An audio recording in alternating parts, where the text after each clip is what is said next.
What's up? What's up? Hola. I'm Anderson. Christian here. And on this episode, we are going to delve into past lives. Past lives. Sorry. Yeah. Turn on, tune out, drop in, and get ready to ride this wave of weird. Because you're about to enter 111. Yeah, all right. So here we go. Reincarnation, past lives. What do you know about it? What do I know about reincarnation? Absolutely nothing. Okay, so I grew up, like I said in previous episodes, Christian faith. Did a lot of like my, I guess, going to church and things like that when I was like a lot younger. But my family, they were a mix of different ideas. They practiced a lot of Buddhism, and so it was heavily talked about in our household. My mom, she believes that she knew me in my past life, and she said that I visited her in her dream, and I was like, hey, can I be your son? And my mom was like, what? Really? And I was like, yeah, because you're really nice, and, it'd be cool. How old was she when she told you this? I'm sorry, how old were you when she told you? How old was I? I think I was like 8 or 9. I was really young when she told me, and I was like, what? Did you understand it at all? No. Probably not. Not at all. I was like, what do you mean? Like, especially grasping the idea of like life and death. Yeah. At an early age, that's something really weird to understand. I mean, do you recall a point in your life when you understood what life and death meant? I think when it finally hit me was when my great-grandmother died. I was pretty young. Okay, how old were you when you say young? Probably around like 9 or 10 also, yeah. I mean, I remember seeing her. We'd go visit her as much as we could, and then all of a sudden, she wasn't around anymore, and my mom kind of had to explain to me, that I wasn't going to see her, and it was hard, like, being like, well, why? Like, why can't I see her anymore? But I think that's when I got, like, a better concept of it. Like, of course, obviously, like, you had heard about it before that, but I think that's when I really just grasped, like, okay, I'm not going to see, like, one of my loved ones anymore. And explain it to a child, it's really difficult because, it depends on, again, like what type of household you were raised, whether you're raised in, Catholicism, Buddhism. It really just depends because from like a Christian standpoint, it's like, oh, heaven and hell. Yeah. And you're taught that as a kid. And so you're like, what? What is hell? Oh, that's where Freddy Krueger lives. Don't want to go there. Like, absolutely not. That's very specific. Absolutely not. Is that where he lives? Who knows? He lives on Elm Street. Oh, yeah. Yeah, okay. Which is hell. Yeah. If you didn't know that. No, I didn't. Seriously? No. Oh, okay. I was like, this is like a hidden meaning? I don't know. No, but think about it like this. When you're young, sometimes you say things that you don't really understand, right? And it's hard to even grasp, like, what it means to... It's the same... Okay, so explaining life and death to a child is difficult because how do you explain when you go to sleep? How do you tell them where they're going? Yeah. Right? Do you ever think about that? Like, where do you go when you go to sleep? Because I still don't know. And I've lived a pretty long life, and I still don't know where I go when I go to sleep. And scientists still can't tell us either. So where do you go? You're traveling all the other dimensions that are out there. So it makes sense that it's one of the most difficult questions to answer, especially to a child. When, you have a kid that's like, Mom or Dad, what happens? Like, what is death? Like, where do I go? And depending, again, what type of household you grew up in, they'd say, hey, behave, be good, morals, don't be bad. You're bad. That was going to get you. Yeah. You know, but again, it really does depend, like, what type of upbringing you had. And I can go into a lot more specific details about when my mom told me that. Mm-hmm. Because when she told me that, I was like, what? When she told you that you were Reincarnated. Yeah. Because she gave me, like, specifics. But again, like, maybe I am the way I am because of, like, my mom's, like, DNA, right? Because my mom, she experienced a lot of weird stuff growing up. Okay. She's seen ghosts. She experienced, like, a lot of interesting things. Yeah. Of all of her siblings. And my aunts will tell me, like, yeah, of everybody, your mom. You know, and I'm like, you don't say. So she was more sensitive to, like... She's more sensitive to that. Like, Yeah. in a field, like, my mother experienced something that my aunts were like, yeah, she was the only one that experienced seeing, like, a ghost in a field, and we were all there. Oh, man. So, but to be fair, they saw something too. So, Yeah. But they just tried to talk themselves out of it. But she told me that when she was growing up, this is right before the Khmer Rouge stuff happened, the Pol Pot and the fall of Cambodia. She told me that there was a soldier that used to visit or was in the area that she lived, and she told me, like, yeah, he was like a decorated military dude, and she knew him, and she was like, man, this guy is, like, really nice. He, like, you know, he's fighting for us, for, you know, the country. Yeah. And to sum it up, she said that she found out later. I don't know how she found out, but she said, like, he was shot. He was shot dead. And the wound that hit him was in his lower abdomen. Okay. And I was like, how do you even know that? Like, how do you know that? Because, like, did you see him die? Did you, you know, like, did you go to his funeral? And those are a lot of the murky questions, you know, the murky, like, is she just imagining all of this? Okay. You know? And she said, like, and I don't know at what point this was, by the way. I don't know if she said this was when she was already in America or if she was still in Cambodia. But she said that guy came to visit her in a dream and said, and asked, may I be your son? And my mom was like, I didn't know I was going to have a son, but... You know? Was she still pretty young when that happened? She was young. Like, she wasn't married yet and stuff? No, she wasn't. Well, actually, no, she was married. I think this was when she was already here in America, to be honest. Yeah. And that's kind of how it happened. And she said, like, I guess he told her, like, yeah, I was shot and I died. And then I came to be, and lo and behold, I have this birthmark. I have this birthmark, and I mean, it describes it pretty well. It's in my lower left abdomen.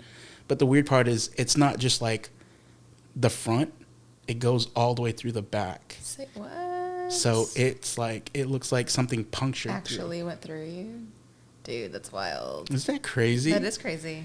So I was like, Mom, and I'll always ask her every time I go back home to see her. I'm like, Mom, so tell me about that story that you said that I asked to be your son.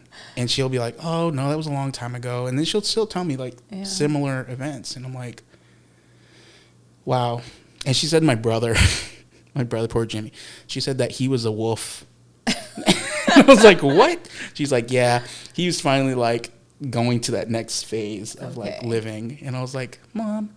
But who knows? She was probably just joking, you know? Yeah. But it's an interesting concept, reincarnating and, you know, like, living a life and then coming back. And I guess the bizarre part is you don't get to remember, you know, it's like a game. Like, you come back into it, the game of life, but you don't get to talk about any of your memories or your past experiences. But some kids actually do, especially when they're still young. They still have, like, a very vibrant, like, imagination, and maybe they have a really strong memory, like a good memory recall from their soul. Yeah. And I think the idea of reincarnation is just I mean, I don't know how you feel about it. What I've always thought about it is like it's our ego kind of like wanting us to not die, like to no longer just not exist. You know, it's like it's that scary thought of like, I know for me, like when I've thought about death, and you know, I try not to think about it too much, obviously, but when it does kind of pop into my brain, it can kind of mess with your head because you're like, I'm no longer going to be here. And I know not everyone's like that, but for me, because I know like my mom is very much like okay with the idea of death, right? You know, and like just as like other people are, like it's going to happen to everyone. It's facts of life. But it freaks me out when I think about it. And I think to like hold on to the idea of reincarnation, it's your ego or maybe just the hope that like we're going to continue to live on. Like we're just not going to get to that point of just like darkness, like no longer existing, you know, just like as soon as like, you know, you take your last breath, you're gone. I don't know. I mean, like, what do you think? You think like... I've heard a lot of different theories about it. There's one theory that I've heard, like, where someone was refuting reincarnation, the whole idea of it, because they're like, okay, so you're telling me you pass on, your spirit is, like, still bound here on Earth, but another one splits off and goes and reincarnates with some of its memories, and then another one goes to, like, the source or heaven. Mm-hmm. If reincarnation was real, then where are all the souls coming from? Are they all new souls, like, you know, appearing? Or is it just you repeated 100 million different ways? Yeah. Right? Yeah. And I was like, oh, I didn't even think of that. That's it. That is interesting. But it's like there's so many things that have happened story-wise where people have claimed they remember things from their past lives, especially children. Children, because they're the closest to what they just experienced, right? So I know, like, have you heard of, like, the Tibetan Book of the Dead? I have, but I don't know too much about it. I mean, I don't know, like, the hardcore, like, every detail, but I know, like, kind of the gist. And it's basically what your soul goes through when you pass, like, you die. Your soul basically, like, walks and roams the earth for, like, 49 days, I believe. I could be wrong. Yeah. And within those days, the soul is learning to, I guess, move on, or also understand, like, what they did wrong or right in this life, and whether they choose to go into the light and come back and reborn, or if they have reached the state of enlightenment or the final stage where they're like, I'm done. I'm going back to the source. I don't need to be here anymore. I get it. Yeah. You know, the best visual that I've ever seen of kind of like showcasing that is Into the Void. Or was it Enter the Void? Enter the Void. Gaspar Noé. Mm-hmm. He does a really good job of, like, interpreting basically what, you know, kind of happens to your soul. You like relive your entire life, and you're like watching yourself from when you were born all the way to when you die. And yeah, it sounds really similar to kind of what you're talking about, that the ego is like, it's dying. Like, it doesn't want to leave because it doesn't want to let go. Yeah. And so, you know, maybe that's why there are still spirits that roam the earth or sit in a specific space, and their energy just won't leave. So I have a little bit of text here that says, the Tibetan text describes and is intended to guide one through the experiences that the consciousness has after death in the bardo, the interval between death and the next rebirth. The text also includes chapters on the science of death and rituals to undertake when death is closing in or has taken place. The text can be used as either an advanced practice for trained meditators or to support the uninitiated during the death experience. That's interesting. Yeah. I know in our culture, when somebody passes on, we do something where we hit like a gong, Mm-hmm. and then we have monks doing their chants, and the chant is supposed to help ease the spirit into understanding that they've passed and they have to go somewhere, Yeah. you know? And the chant is, you think about the chant, because I used to always hear it, right? Like when my grandmother passed, and I'm like, what are they doing? Like, what does it even mean? It's basically for the spirit to go home. Yeah. And then the other thing that they do is they light these incense. So it's like the incense is like their trail to help them, like, oh, okay, sending them Help off. guide them. Yeah. Do you know the chant? No, I don't. It's like out of my no. You haven't learned it yet? No, Anderson? no way. Shame, No shame, way. shame. But anyways, just thinking about the idea of where do you go after you pass on? It's crazy, because where do you go when you go to sleep? Yeah. I saw a little thing here on reincarnation, which I hadn't really considered, because, I mean, I know we've mentioned, like, you can either come back as a human or animal, Mm-hmm. but I guess, like, other entities could be spiritual, or in some instances vegetable. I mean, that makes sense, because, like, I think it also depends on, like, what you did in that life. Like, if you cause a lot of harm, the karmic circle is going to be like... Your punishment is to come back as a vegetable. Yeah, or, like, you come back as a rock, and you're just there. You're just the rock, right? Just taking up space. Yeah. But if you do, like, a lot of good deeds, and, like, you help, and you understand, like, compassion and... But do you think the highest form is to come back as a human? Like, No, I think the highest form is to just not come back at all. oh, That's when okay. you, like, That's interesting. are done. You've learned everything, you've experienced everything through all the different lifetimes that you've been here. Because So they say that the reason why you come back is because your previous life you did not accomplish or learn what you were supposed to learn. Okay. So that's why, hence, you come back in order to fix a lot of those past life traumas or unanswered questions that you had. So if you were a really messed up person, then you'd have to start all over, start as vegetable, or, you know, Or mineral. even like then an go animal. on to animal, and then finally Yeah. human, and then, you know, top level, I guess, just to be at peace, Basically reached a state of just going back to the source, like being just energy. Yeah. You know, like, so they say, like, the monks in Tibet, they choose to be universal teachers. So every time they reincarnate, they come back in the same area in order to constantly teach humanity. Okay. Like, have you ever heard of this film called what is it called? It was The Unmistaken Child. No. It's really interesting. It's basically about what I just talked about. Yeah. You know, that there's a little village in Tibet where the Dalai Lama and all of his, like, understudies, basically when they pass on, they try to find where that soul is going to come back. So this documentary, basically, they're looking, like, it's so interesting because, for instance, you have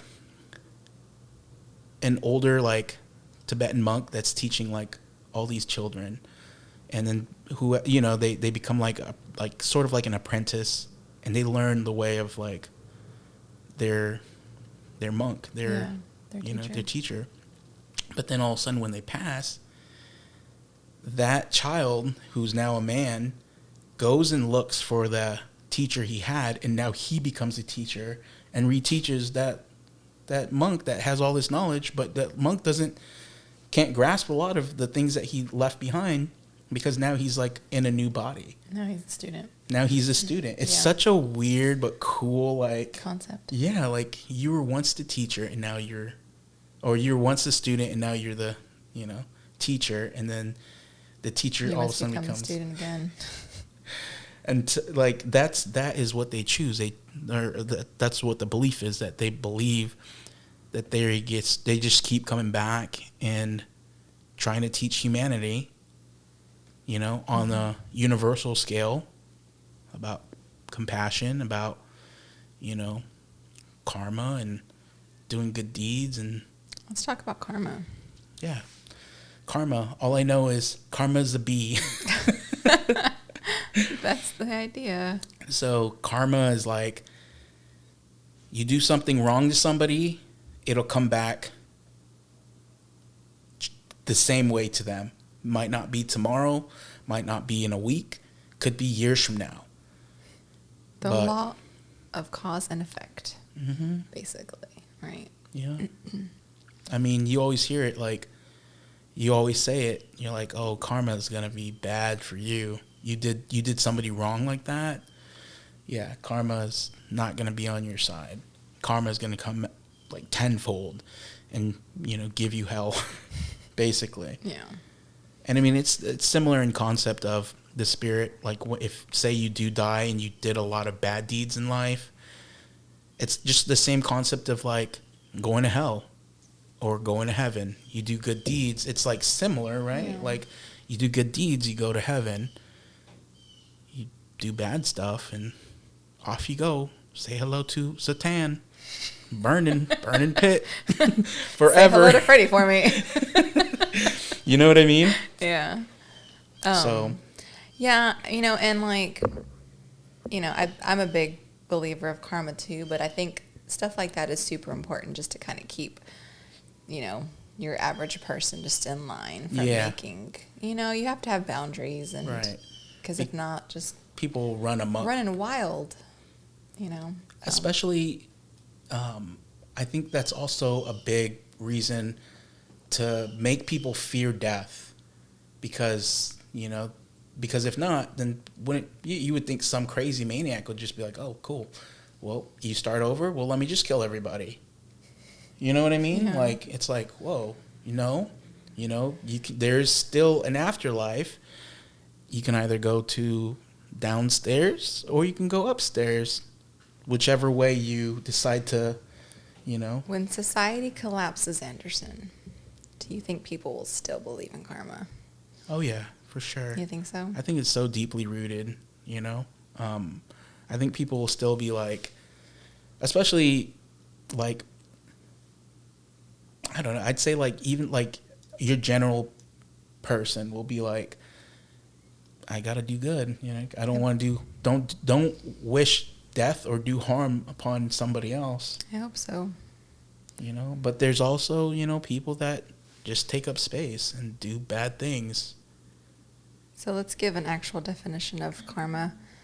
In Indian religion and philosophy, the universal casual law by which good or bad actions determine the future modes of an individual's existence. Karma represents the ethical dimension of the process of rebirth, belief in which is generally shared among the religious traditions of India. So that's interesting. It's more of an Indian philosophy. Okay. Which is pretty cool. Yeah, and you know what's funny is like you'll hear people say things like, oh, in my past life, I was starving. So when I came to choose my next like life, I was like, you know what? I want a nice family. I want to eat good in this next life, you know? It's funny because it's like, it's always kind of like, you know, playful talk, right? But the weird thing is like when my grandmother passed, she came to visit my grandpa and also my aunt. And I've even had a recent dream about her a couple years ago. And my aunt didn't know this story until I told her recently. And she was like, that's so bizarre because your grandfather had a dream that she came to visit. She had 2 guards, royal guards. And she was like, I'm going to be living a life of royalty. Okay. And my grandpa was like, wow, okay. Yeah. Hey, you do good. You had your life cut short and you suffered a lot, you know, and you did a good job of raising children, but that's bizarre. My aunt, she said this similar thing. She came to my aunt and was like, I'm of royalty. And my aunt was like, she couldn't understand where what part, you know? And that's the weirder part is like just the idea, like how did my grandfather's idea of it influence my aunt to have those thoughts? And did both of their theories or visitations affect me? Yeah. You know? And did I just like imagine it? You know? Because I've seen my grandmother twice in my dream where she's wearing this huge, like, you know, like when like the queens wear those huge furry coats. Yeah. And the inside is like red vinyl or whatever it is, just or like velvet. a nice robe. I've seen her twice. Wow. Like that. So, yeah, it's probably true. She's probably like, my aunt was thinking about it. She's like, she'd be about 33 years old right now. So let's look up queens or princesses over like wherever, you know, to see if it's real. But how are you going to find that, you know? You'd have to look in like Europe or some place where they still have like a monarchy. Yeah, so it's, you know, it's bizarre.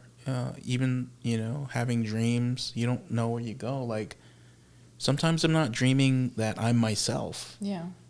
You know, it's like walking into somebody else's life, and I'm kind of like, I get a glimpse of it when I'm asleep. You know, it's really bizarre. But as far as like past lives and proving or disproving the idea of reincarnation,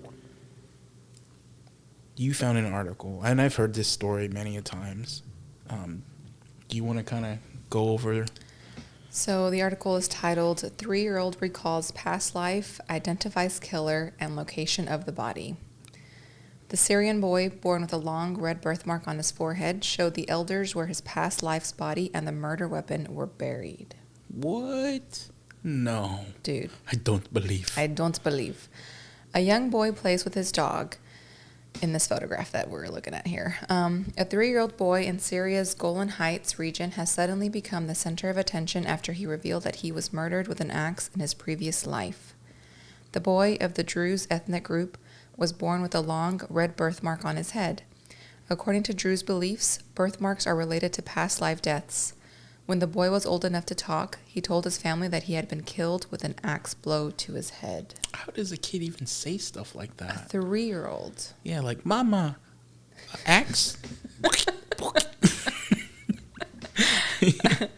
As is custom, the elders took the child to the home of his previous life to see if he remembers it. And sure enough, the boy knew the village he was from, and once he arrived there, he remembered the name he had in his past life. That's crazy. Locals told the elders that the man who the boy was claiming to be had gone missing 4 years earlier. When asked, the boy also remembered the full name of his killer. How do you remember? No, that's unreal. When the alleged killer was confronted, his face turned white, but he did not admit to murder. The boy then took the elders to where the body was buried, and in that very spot, they found a man's skeleton with a wound to the head that corresponded with the boy's birthmark. Wild. They also recovered the axe with which he had been killed. Oh my gosh. Faced with the evidence, the killer then admitted to the crime. The boy's full story has been documented in the book Children Who Have Lived Before, Reincarnation Today by German therapist Trutz Hardo. You know, it's crazy because there, especially during like 9/11, a lot of kids born after that recall a lot of those events. Really? Like I've seen so many videos of people saying like, yeah, my daughter, she said she was on like the, 38th floor and people were screaming for help, and she saw a plane head towards the building, and then everything just went black. Oh my gosh. You know what I mean? Like it's and there's some who remember like their names. Like this little boy was like, my name was Sheila whatever, and then the family's like, what? They look it up, and lo and behold, there was someone actually. Yeah. Wow. He was like a black lady in his other life. That is wild. It's wild. And that's the other thing is like, do we choose to come back to the same like lineage, the same tribe, the same family, or is it impossible and we just take whatever, you know? Like, the other idea that I've always wondered about is like, is it like immediately after, like, so in this article, you know, it looks like it was like directly after he had been killed. Like, there isn't like a gap of time from when like you die and then when you're reborn. I think it's like that 49 days that you have. And is that based from the Tibetan Book of the Dead? Yeah. Like you basically go through your life's trial, like in a spirit form. And then you like decide whether or not to come back, you know? And I know this is a little personal, but we have a dear friend who, you know, his sister passed. Yeah. Bizarre as this sounds, and I didn't know this, so which makes it a little bit more weird. I dreamt about her, like, I'd say like a week or 2 weeks after she had passed. Okay. And in the dream, I remember our friend was at a bar, and she showed up, and I recall feeling so, like, morose and just so, like, oh, this is crazy. Like, did you know in the dream that I knew she wasn't there. Okay. But when I woke, I remember thinking, if Matt... Oops. My bad. Let's start over.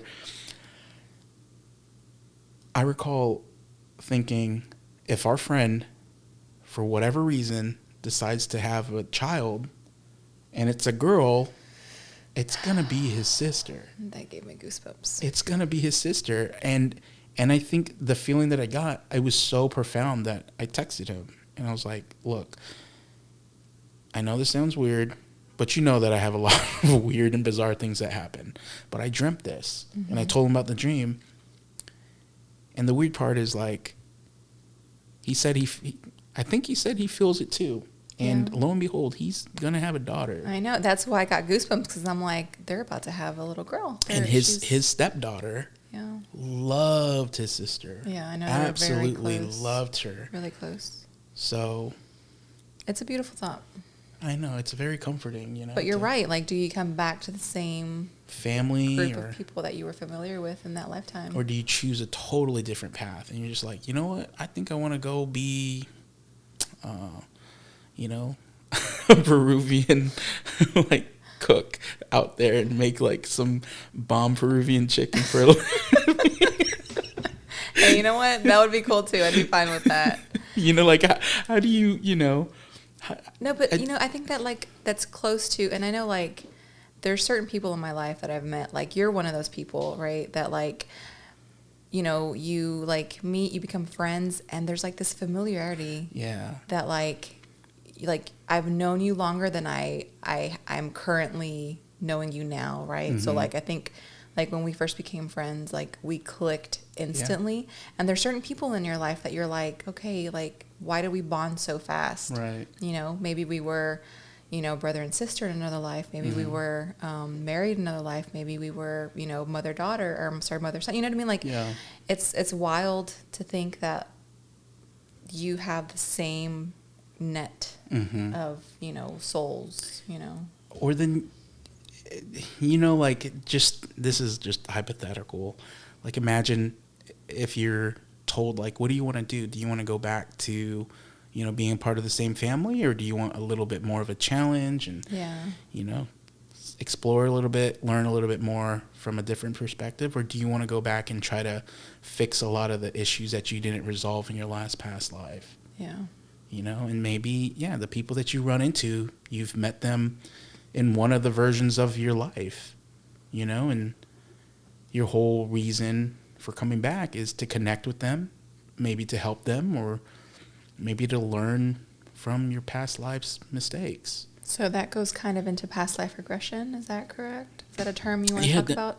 So past life regression, like, it's bizarre because there are hypnotherapists who have claimed to help aid and, you know, fix traumas of people that they didn't realize, you know, were having... or suffering from past life issues. So let's give the audience a little bit of a background on past life regression. What I'm looking at here says, past life regression is a gentle form of hypnotherapy which takes an individual back through time to their previous lives or incarnation by accessing memories and experiences that are normally hidden in their subconscious mind. Life today is so busy and so noisy that these memories are usually concealed beneath the noise of everyday thoughts. A PLR session guides you out of the noise and into a deeply quiet and peaceful state where it's far easier to locate the memories held in your subconscious mind. Past life regression can help you to reconnect with past life experiences, help you understand why you feel a deep connection with certain places, explore your past life and current soulmate experiences, identify physical ailments you have, which may be remnants of past life experiences, explore unresolved emotions which have carried through into this lifetime, creating fears or beliefs which you have been unable to explain, acknowledge and embrace the key lessons learned through those lives. That's interesting. Have you ever done a past life regression before? No. Like meditation or hypnotherapy? With intention, no. Yeah. Have you? I have. Really? I have. I've done it many a times. Like, I'm always so, like, fascinated by the idea. To go into, like, the idea of a past life? Yeah, like, to see, like, who I was, if it's real. Has it ever worked? It's never worked. Okay. It's I was never like, worked. Tell me more. No, yeah. I wanted it to work. I wanted to be like, who was I? Yeah. You know, like, is what my mom said true? Was I, like, some, like, you know, macho, badass, like, you know, Marine in Cambodia? You know? Yeah. I don't know. I have done meditation where, you know what, maybe that's, you know, I told you the whole 15, 16, however old the boy is, the monk, and that was like my spirit. You did mention, yeah. And usually like in deep meditation. Tell the to audience reach, about that experience. Yeah, I don't know if it's just like all pure imagination or like if it's legit, but I've done some deep meditation sessions to kind of meet my higher self, my higher spirit, and, you know, or spirit animal. You know, some people refer to it as a spirit animal. Quick question. Yeah. What is your spirit animal? I don't have one that I What? recall. No. Do you think it's the 15-year-old monk? Yeah, that was my higher self. I saw this monk, and it was like me. I was like, what? This is weird. Yeah. But I didn't think anything of it, right? And I've seen that boy a couple of times. And I recall just like being like by myself, sitting by water, going through this forest, doing a bunch of just like mind over matter type stuff. Yeah. But then I was like, man, something about it has just got to be there, because when we went and did the isolation tanks, Oh, that's so like much fun. That's like deep. Like that's Yeah. like deep relaxation, and you know, you kind of just like, once you quiet the mind, all that mind chatter, you just don't like really give it attention. Once you get past all of that, it's like you start to see things or hear things. But it's right? strange how long it takes you to get to that point, because the silence can be so loud too. Yeah. I remember the first time I tried the isolation tank when we went, it was because I did, like, you have the option to do like music at the beginning and then during your session and the end, or you can just do it at the beginning and at the end, and then in the middle just have pure silence, which I did. And I was it kind of freaked me out, because I was like, this must be what it feels like the idea behind like people who are incarcerated and they're like secluded into like one room, you know, and like you watch movies on that, you know, and how like it's just something like, you know, that you don't want to experience. But the silence was so loud that I couldn't quiet it down until I finally fell asleep, and then I went into like that space of like, I really did feel like I was floating in outer space. Yeah. And then you kind of go into your mind. And But do you remember when I came out of it, I was like taken aback. Remember, Yeah. it took me a while to even say anything. I was just like, and that was the thing that I talked about. I was like, I saw that monk, that little boy, that monk again. I'm like, that day? yeah. We vlogged it. I remember vlogging it when we came out, and I was like, there was a key moment where I think the monk, the child, said something like, to the extent of like life and death, it's the same thing. Mm-hmm. So don't be afraid. That's a great idea. I mean, that's a you cool know, thought. like, how do you know you don't die every time you go to sleep and you just wake up in a different parallel, right? Like, I'm serious when I say, like, I don't understand that concept. Like, because you're the only one that gets to interpret, and like, the interpretation of, like, shutting down, Yeah. going to sleep. Like, even if you were like, oh, I'll sit next to your bed and watch you fall asleep, and then when you wake, I'll tell you, like, yeah, you're here, you're back. But how do I even know that You're real? Yeah. And that wasn't just a part of it. Yeah. You can't. You Of course can't, not. because you're the one experiencing it Yeah. from your actual experience. It's weird, right? Mm-hmm. So, no, you should. I think I'll give it another shot, though, just to see if I could maybe recall it. But Mr. Brian Weiss, he's like... Oh, you did mention Brian. Yeah, he is the guy who's renowned, and also Dolores Cannon. You know, those are a few names that were prominent in their times. Well, Brian Weiss, he's still alive, I believe. He is an American psychiatrist, hypnotherapist, and author who specializes in past life regression. His writings include reincarnation, past life regression, future life progression, and survival of the soul after death. Wow. And then Miss Dolores Cannon, she is no longer with us. But from 1951 to 1994, she was married to Johnny Cannon, a naval officer. Her husband took a class in hypnosis, but never got a chance to practice because he was deployed for the Vietnam War. During this time, Cannon read a book called The Search for Bridie Murphy by Maury Bernstein, The Enigma of Reincarnation, and The Search for the Girl with the Blue Eyes. A medical physician asked them to use hypnosis to help a female patient manage stress-related health problems. Under hypnotic trance, she described her past lives and predicted future events. A few months later, Cannon's husband was involved in a serious car accident. And I think that's probably what got them started. Yeah. And then delving into that whole phenomenon. Yeah. But it's you know, it's interesting, but it also is hard to grasp the idea as well. Like, you know, sometimes you'll look at it from a scientific point of view, and you're like, man, it's kind of like a cultish kind of. Or like, you know, like, are they making this? Idea of reincarnation? Or? Oh no, just like, you know, these the people. Oh, like, okay. You know, I mean, that Brian Weiss guy, he's an actual MD, right? Yeah, that's what So read. it's like,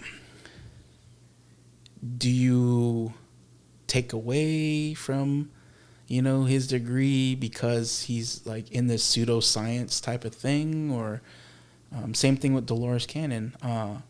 Me personally, I want to believe blindly because I guess my upbringing, you know, like it just sounds, it's like relatable, it's interesting, and I want it to be real in some instances. Weird, right? But No, I think it's part of the human experience. Like I said, I think it's like the idea of like. But it also kind of gives you hope, almost. Exactly. Like, you know, you also feel less anxiety about the idea of passing on. Yeah. You know, but at the same time, it's dangerous because you have the idea of like, well, shoot, well, why not just see what happens, you know? But it's like, that's the unknown, you know, that's the part every human is very fearful of, the unknown. And I mean, that's why I feel like religion is religion, because it helps ease people, especially to have faith, to believe in something, to believe in a higher power, to believe in God, to believe in Jesus, you know? Yeah. Because it's comforting to know that you do good, you believe and follow these commandments, you're going to go to a place in the afterlife where, you know, it's rainbows and butterflies. Yeah. Or you could be taught totally different, and you do something terrible thinking that it's going to give you something in the afterlife. We don't want to talk about this. No. No time wasted. Not in 111, sorry. Yeah, but anyways, yeah, I would like to also actually go through a session of hypnotherapy and see if they can tap into, you know. Dude, we should do that. Or, That'd be crazy. I mean, you should do it, and then I'll vlog it for you. Yeah, okay, you're gonna let me do it. You're gonna do it too. That would be crazy. Go into some past life regression. Yeah, you never know. Like, have you ever been put under hypnosis? No. Never? I don't know if I believe in hypnosis. Oh, okay. I mean, the idea that, like, you're asleep, you're under hypnosis, right? You're asleep and, like, people are pulling out these things. I don't know. I mean, I guess I don't know anyone who's done it, so I can't speak on. I remember being in high school and we had a hypnotherapist, like PhD dude, come through, and he put about 4 students under hypnosis. And we don't know if it was like, hey kids, we're gonna pick you 4 and you're gonna act like this. That's the point I'm trying to make. Like, you know, how like do you don't know if it like, was how like, do you separate? Yeah, but one of the participants, she was a friend of mine, and I was like, was that real? And she was like, I had no control. Like, it felt like a dream. I felt like the words or like whatever I was being told to do, like, I just went along. It just felt like I just had to do it. And then you find out later that he paid her $50. Yeah. Hey kid, let me give you $50. I need you to act like a chicken. You know, like. But it's bizarre to think, but you have to think of it in terms of, like, it's not like you, it's your subconscious that they're triggering. And, you know, your subconscious does a lot of involuntary things and learned behavior that you're not even aware of, you know, like some of these habitual things that you do and you have no control over. It's like, that's what they're tapping into, and that's what they're trying to fix, you know? I think I believe more in the idea of, and I don't really know almost anything about it, but like cultures who like practice, I don't know what the term would be called, but when they like take like peyote or like when they're on that self-discovery journey. Or ayahuasca. Yeah, and like finding out about yourself in that sense, I think. And the thing, I don't know much about peyote. The only knowledge I have of peyote is from Carlos Castaneda, who was a anthropology major who went and studied under this shaman named Don Juan. And he took peyote and he was basically taught like all these different life lessons about the universe, about creation, about all these interesting things that we don't know about, like your average person. Mm-hmm. But at the same time, like, that guy became a reclusive and he died up in some cabin somewhere, I believe. But I feel like we could do a whole episode on that. We could, and like, it's interesting, especially if you're like very naive about the subject and you're just kind of like, oh, that's interesting. Oh, this is cool. But apparently he was a sham. Oh. But you just, you know, you don't know, like, if it's legit or if, like, you know, because he had teachings, and I've seen some of like his teachings, and they're weird. You know, like, they're weird but interesting at the same time. But listening to his journey was the most, like, riveting, I guess, because it's like he's tripping out, he's acting like a dog, and the shaman's just laughing his butt off because he's like, look at how, like, tripped out you are, you know? Jeez. But yeah, we could literally do another episode on like psychedelics and like, you know, purging the soul and, you know, ayahuasca. That's like a big one right now because a lot of people are like, I feel like we're getting more and more closer to like a full-blown awakening. Like, there are more people that are questioning their lives, especially after COVID, you know, like people were like, I don't want to work a 9 to 5. I don't. This has helped me realize, like, no, this is not for me. I'd rather go and explore, like, my inner self, figure out what is true happiness, because, you know, working to build somebody else's dream, that just isn't for me. And it's a big, like, you know, wake-up call for people. So, well, I think we'll cover all of that in a more in-depth episode. I would love to talk about that. But, you know, if there are, you know, listeners out there that want to check out some cool films that kind of, you know, go over reincarnation and that whole perspective, Origins. Oh, I still still need to watch it. You need to watch I it. know. It's really cool. It's a really Okay. cool concept. I have nothing going on tomorrow. That's what we'll do. The Fountain. And I've mentioned that before. But yeah, watch that. And even watch Enter the Void by Gaspar Noé. That one is really trippy. That'll make you sick because of all the strobing lights. And the sound, right? And the We sound, talked about that in a different episode. Binaural beats, yeah. But it's just the idea behind it that is so fascinating that somebody took the time out to try to make the visuals represent like what might happen when you die. Mm-hmm. So, but yeah, maybe I am reincarnated. Maybe I'm not. Who knows? Let's go test it out. Let's go find a hypnotherapist and see if you are, Anderson. You are. Let's go see if I could get some information and past life regression. So to any of you listeners, do y'all believe in reincarnation, or do you think it's just some Eastern, hokey pokey type of folklore? What about karma? You guys believe in karma? Oh, some people do. Yeah, people believe in karma. Of course. Some people are just like, nope, you make your own luck. Yeah, but we really appreciate y'all listening and going on this wave of weird. Christian, if you want to do the honors of telling them where they can check out more episodes. All right, guys. So we'd love to hear from you in any kind of way. Let us know what you think about anything we talked about today. You can find us on our socials at Enter, ENTER, the number 1, and then 11, ELEVEN. We are on TikTok, Instagram, Facebooks, all the cool ones. And Pinterest, reach out. Right. We haven't started our Pinterest page yet. I'm working on it, Anderson. I don't know what we're going to put on there, but... Cool.